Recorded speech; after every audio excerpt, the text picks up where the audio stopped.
Hi, I'm Nancy Coulter-Parker, Editorial Director of Delicious Living magazine, and I am here with Robert Kenner, who is the director-producer of the Academy Award-nominated Food Inc. documentary. Welcome. Thanks, Nancy. And so can you just tell us briefly how you came to do this movie? A number of years ago, I came here with Eric Schlosser, who was talking about his book, Fast Food Nation, which was a book that inspired me, made me think about where our food came from. And I thought I wanted to do a film, ultimately not about fast food, but about all food and how all food has become industrialized. And ultimately, how do you feed the world? I thought that would be an interesting question, and I had hoped to talk to all the producers of our food, not only organic, not only natural, but industrial, to talk about how do you feed the world. But unfortunately, so much of that world is closed off to us, so I ended up making a different film than I thought. So was that a surprise as you got into it, or things weren't as open?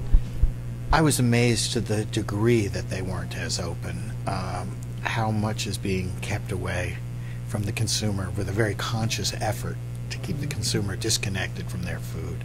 I think for me the biggest surprise in the film is not walking into slaughterhouses, but it was going to a hearing on whether we should label cloned meat, and having someone who represented the meat industry saying they didn't think it was in the interest of the consumer to give them this kind of information. It would be too confusing.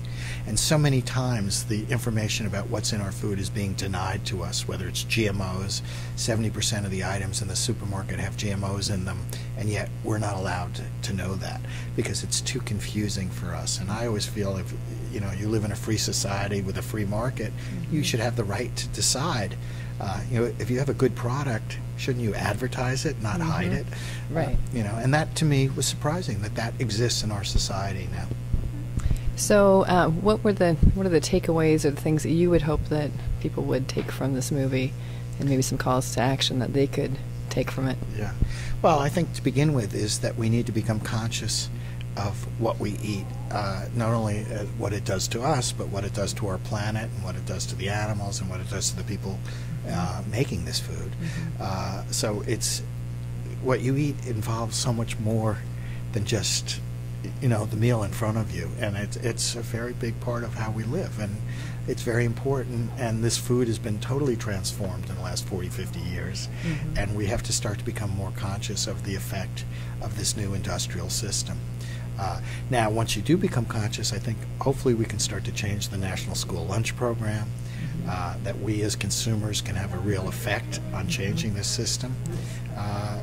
As Michael Pollan says, you get to vote 3 times a day, breakfast, lunch, and dinner.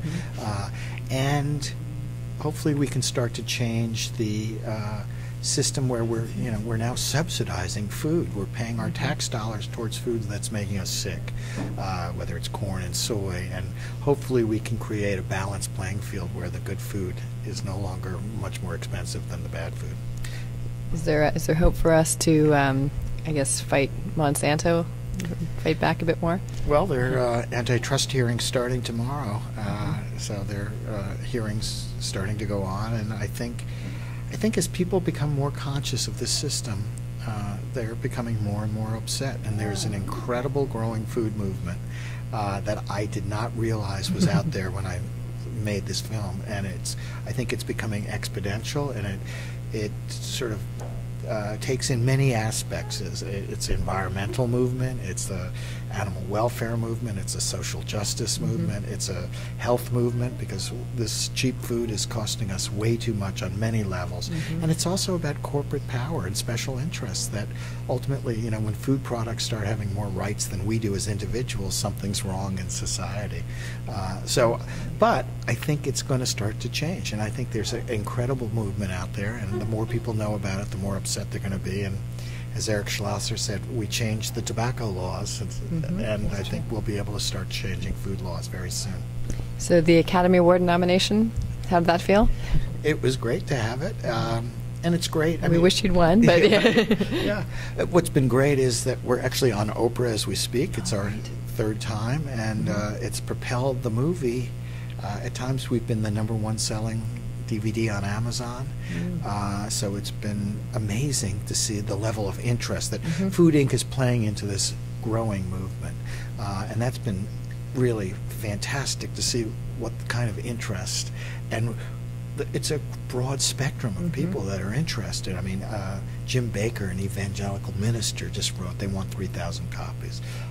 Rupert Murdoch, the Murdochs in London, they want to hand out copies with the newspapers in England. I mean, so it's going across all. Everybody eats and everybody's interested. So I think it's great that way. You know. Well, that's fantastic. Yeah. And so what's next? Anything? Well, there are a bunch of things percolating, but it's been nonstop. This food, normally I'll like spend a few months talking about a movie and move on to the next for the last 20, 25 years. And I've spent longer talking about this than I ever have on any movie by 3 or 4 times the amount of time, because there's something different about food. So I don't know if I'll be doing something right on the same subject. I'd like to make maybe a much more personal film than this one, but I find this movement really interesting. Well, thank you. We are very glad that you made the movie. I appreciate it.